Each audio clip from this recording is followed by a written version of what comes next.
In the year 1587, a group of 115 English settlers, men, women, and children driven by the promise of a new life in an untamed world, stepped off their ships onto the shores of Roanoke Island, off the coast of modern-day North Carolina.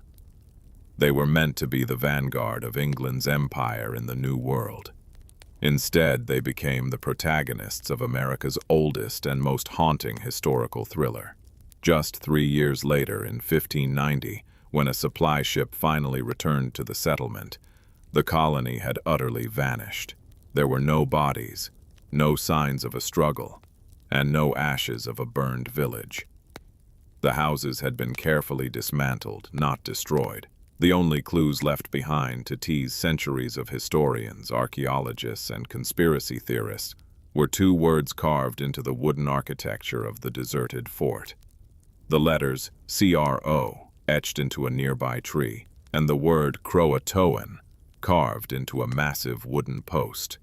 For over 400 years, the fate of the lost colony of Roanoke has remained an agonizing blank space in the ledger of history. A ghost story wrapped in geopolitical intrigue, harsh survivalism, and native lore. To truly understand what happened to these forgotten souls, we must peel back the layers of romanticized myth and dive deep into the brutal reality of the Elizabethan Atlantic. A world where a tiny island became the stage for a clash of empires, desperate starvation, and a disappearance so complete it feels almost supernatural. To understand the tragedy of 1587, we must first look at the failed attempts that paved the way for it, because Roanoke was not a spontaneous venture. It was the climax of a bitter, bloody sequence of events. In the late 16th century, Spain was the undisputed superpower of the Americas, pulling unimaginable wealth in gold and silver from Mexico and Peru. England, under Queen Elizabeth I, was a second-rate power eager to break the Spanish monopoly. The Queen granted a charter to Sir Walter Raleigh, a wealthy explorer and court favorite, to discover and colonize remote heathen lands not actually possessed of any Christian prince. Raleigh's vision wasn't just about farming. It was about establishing a strategic military base. He wanted a port from which English privateers, state-sanctioned pirates, could raid gold-laden Spanish galleons sailing back across the Atlantic. In 1584, Raleigh sent a reconnaissance expedition led by Philip Amadis and Arthur Barlow. They discovered Roanoke Island, a lush, emerald strip of land, protected by the Outer Banks. Barlow returned to England with glowing, exaggerated reports, describing the native Algonquian people as gentle, loving, and faithful, and the land as the most plentiful, sweet, and wholesome soil in all the world. This propaganda campaign worked, and in 1585, Raleigh dispatched a second, strictly military expedition, led by Sir Richard Grenville and Ralph Lane. This was not a colony of families, but an outpost of soldiers, scientists, and fortune hunters. Among them were John White, a talented artist tasked with mapping the region and painting its inhabitants, and Thomas Harriot, a brilliant mathematician who studied the Algonquian language. The 1585 military colony, however, was a disaster born of arrogance and cultural misunderstanding. The English soldiers did not know how to survive in this new terrain, and quickly grew dependent on the local Socotan and Aquascogok tribes for food. The delicate peace shattered over a trivial incident. A silver cup went missing from the English camp. Believing the natives had stolen it, the English commander ordered a brutal retaliatory strike, burning an entire native village and destroying their vital corn crops. This act of senseless violence turned a hospitable indigenous population into bitter enemies. Realizing they were surrounded by hostile tribes and running dangerously low on food, Ralph Lane's men grew desperate. When the famous privateer Sir Francis Drake happened to stop by Roanoke in 1586 after raiding Spanish ports in the Caribbean, the miserable soldiers begged him for a ride home. They abandoned the fort so quickly, they left behind several of their own men, who were out exploring, men who were never seen again. To maintain England's claim to the land, Grenville arrived shortly after Drake left, and left behind a tiny garrison of 15 men with 2 years of provisions, promising that reinforcements would return. This brings us to the fateful expedition of 1587, the actual lost colony. Sir Walter Raleigh realized that a military outpost was too unstable, so he pivoted to a new strategy: a permanent agrarian settlement made of families. If people brought their wives and children, they would have a vested interest in building a real society. He appointed John White, the artist from the previous voyage, as the governor of the new colony. White was a man of vision, empathy, and artistic genius, but he lacked the ruthless military authority needed to govern a frontier. Raleigh recruited 115 settlers, including White's pregnant daughter, Eleanor, and her husband, Ananias Dare. Crucially, this new colony was never supposed to settle on Roanoke Island. The plan was to stop at Roanoke briefly, check on the 15-man garrison left behind by Grenville, and then sail further north to the Chesapeake Bay, which possessed a far better deep-water harbor and safer terrain. The fleet departed England in May 1587. The journey across the Atlantic was fraught with tension, largely due to the ship's pilot, a Portuguese navigator named Simon Fernandes. Fernandes was a former pirate with a volatile temper and his own agenda. When the ships arrived at Roanoke Island in July 1587 to check on the garrison, John White and a small group of men went ashore. They found the settlement deserted. The fort had been razed, and the only trace of the 15 soldiers was the sun-bleached bones of a single man, likely killed by native warriors seeking revenge for Ralph Lane's actions the year prior. It was a chilling omen. White returned to the ship, eager to weigh anchor and proceed to the safety of Chesapeake Bay. But Simon Fernandes refused. The pilot claimed that the summer was fading, supplies were running low, and he needed to return to England to resume his privateering business before winter. He ordered the sailors to force the 115 settlers and all their heavy baggage off the ships and onto Roanoke Island, effectively abandoning them in a place where the local tribes were now openly hostile. White and his colonists were trapped. They had no choice but to rebuild the ruined cottages, fortify their perimeter, and try to make amends with the indigenous population. The settlers' anxiety was palpable, but amidst the fear there was a brief moment of historic joy. On August 18, 1587, Eleanor Dare gave birth to a daughter, whom she named Virginia, honoring the land named after the Virgin Queen. Virginia Dare was the first English child born in the Americas. Her birth symbolized hope, a fragile promise that English civilization could take root in this wild new world. However, the joy was short-lived. Just days later, a colonist named George Howe was brutally ambushed and slain by native warriors while catching crabs alone in the water. The colony realized they were sleepwalking into an existential trap.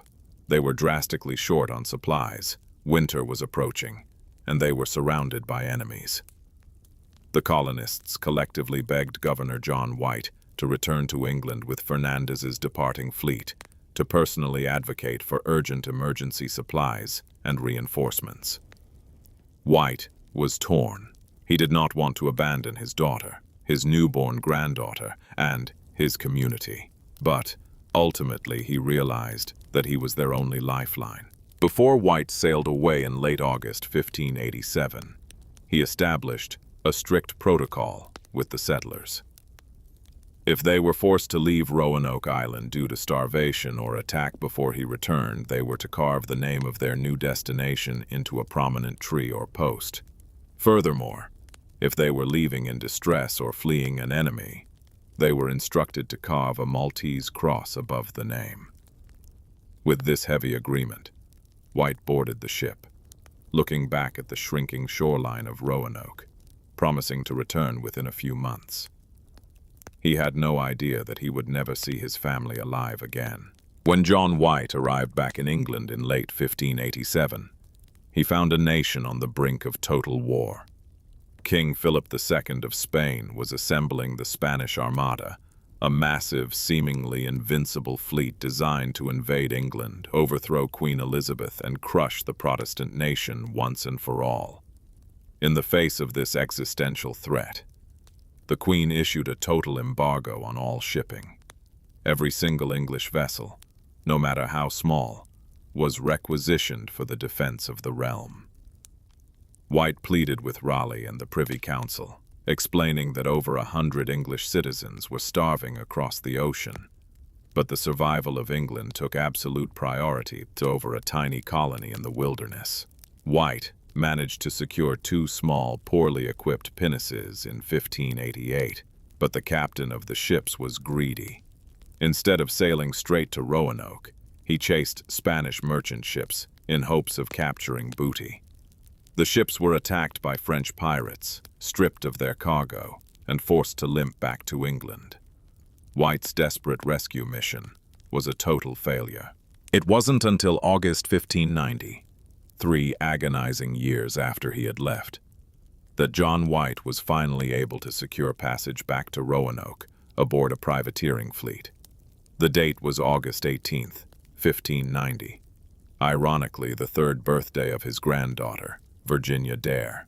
As the ships anchored off the coast of Roanoke Island, White's heart pounded with a mix of dread and hope. In the gathering dusk, the crew spotted a plume of smoke rising from the island.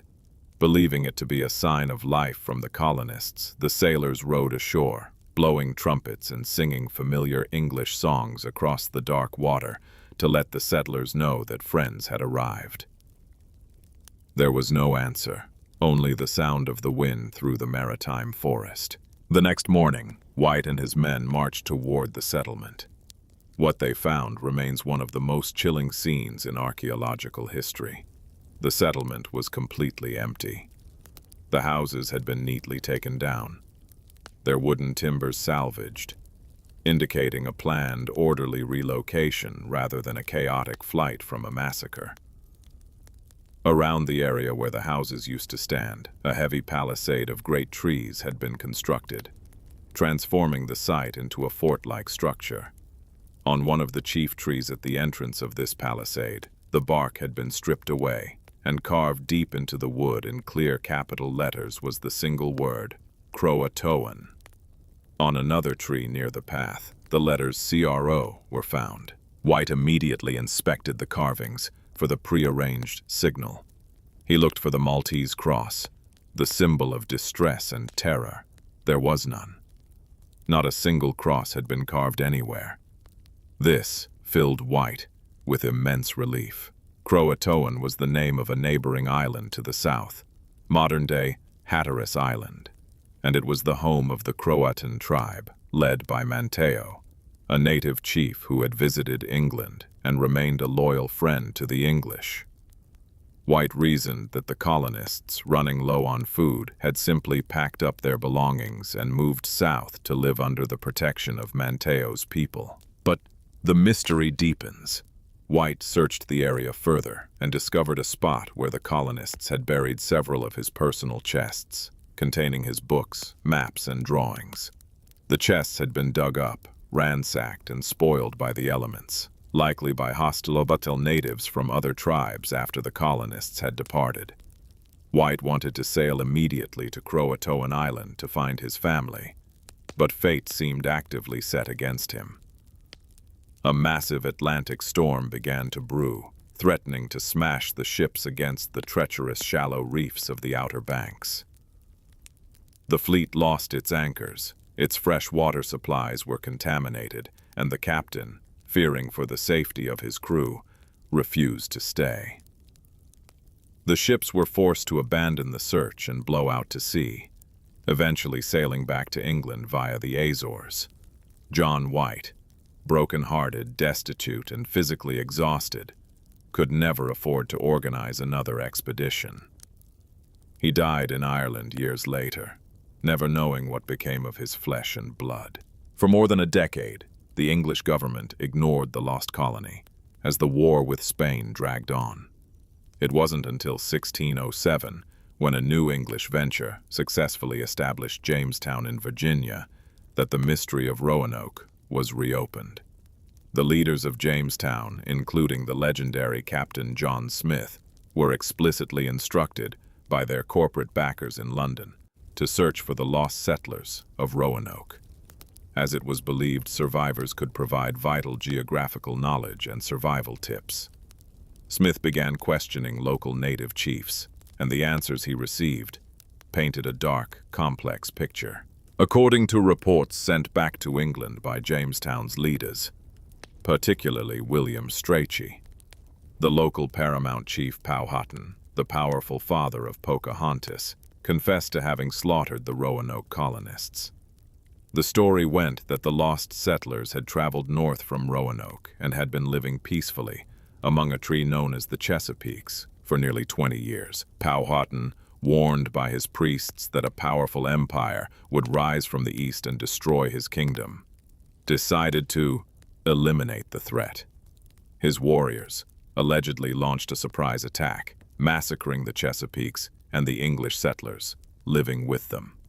Just around the time Jamestown was being founded, Powhatan even showed the English leaders captured iron tools and European-style houses to prove his claim.